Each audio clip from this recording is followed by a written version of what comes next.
Welcome to my news video. This video is going to be tackling quite a taboo topic, God's perspective on sexual intercourse. I'm definitely going to get backlash for this video, but I don't care. I make these videos to help people, whether they hurt me or not.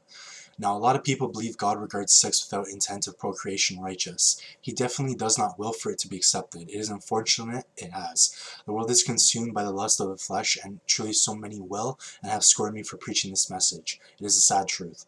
So I'm going to be giving some referral points for discernment, beginning with Revelation 14 verse 4.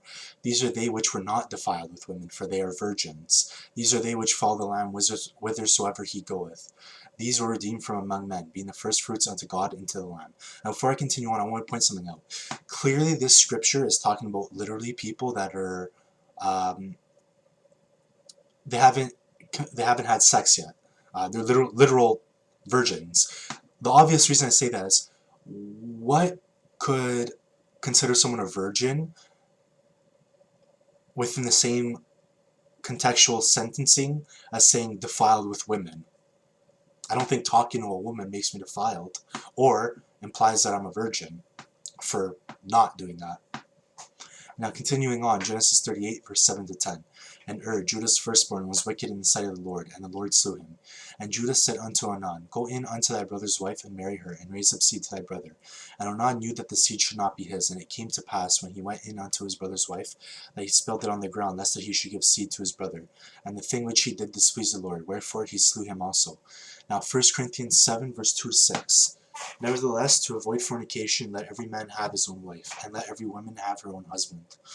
Let the husband render unto the wife due benevolence, and likewise also the wife unto the husband. The wife hath not power over her own body, but the husband, and likewise also the husband hath not power of his body, but the wife. Defraud you not one the other, except it be with consent for a time, that you may give yourselves to fasting and prayer, and come together again, that Satan tempt you not for your incontinency. But I speak this by permission and not of commandment. So now I'm going to start breaking apart the points of the scriptures I've chosen. So if we notice Revelation 14 verse 4, it says, These are they which were not defiled with women, for they are virgins. Those same are the first fruits unto God and to the Lamb. Now keep those principles in mind. They will help us reveal God's heart on the subject of sex and sexuality. So in turns to Genesis 38 verse 7 to 10. We notice that Onan spilled his seed, which is obviously semen in this context, on the ground, lest that he should give seed to his brother. It would be very easy to say that it was only because he committed adultery going in unto his brother's wife, but there is a scripture that actually helps make sense against that idea. For a married woman is bound by law to her husband while he lives, but if her husband dies, she is released from the law of marriage.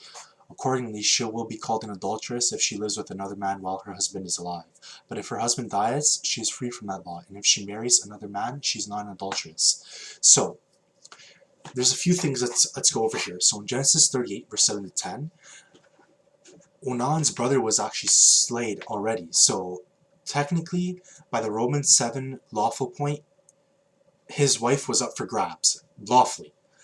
Now, a lot of people seem to get confused about Romans 7 and say it's talking about female, but there's no anomaly that would separate a man from being able to do the same thing. Also, here's another thing. A lot of people argue that it's like a New Testament thing. No, see, the thing is, there's no anomaly to separate the idea that the lawful point given in Romans 7 verse 2 to 3 are also concordant with Old Testament laws, making the lawful point in Romans 7 verse 2 to 3 still lawful during the Old Testament times. And that is obvious. What reason would God have just automatically changed his mind to this degree? It doesn't make any sense. So a very important lawful point about God's perspective on sexual intercourse and the severity of laws behind it is actually found in 1 Corinthians 7 verse 2 to 6. Nevertheless, to avoid fornication, let every man have his own wife, and let every woman have her own husband. Let the husband render unto the wife due benevolence, and likewise also the wife unto the husband.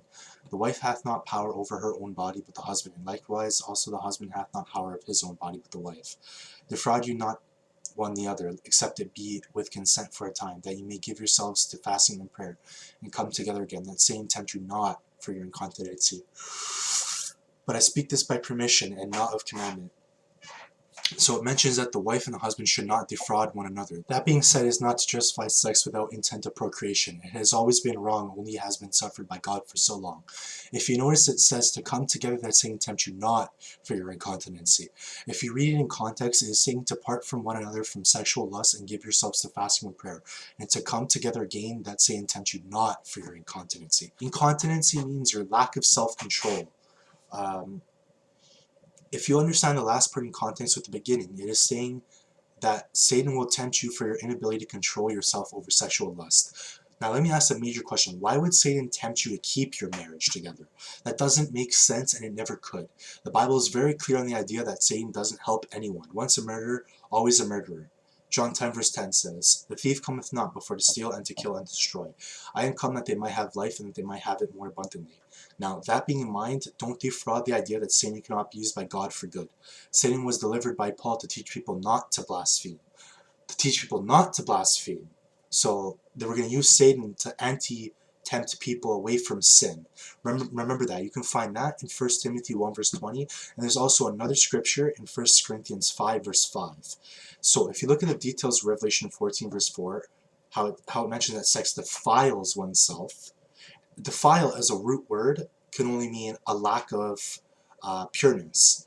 And Genesis 38 about Onan spilling his seed. So that would be like, for example, if people don't use their semen for procreation. And that injunction with 1 Corinthians 7 verse 2 to 6 makes it quite clear that God's thoughts on the matter of sex without intent of procreation is sinful nature. Again, God has allowed this because of the way it goes. Obviously, people were never going to walk away from that. They're going to do it anyways, but there had to be at least laws that kept people to do it the right way. I hope you guys are blessed by this video, and the grace of our Lord Jesus Christ be with you all. Amen.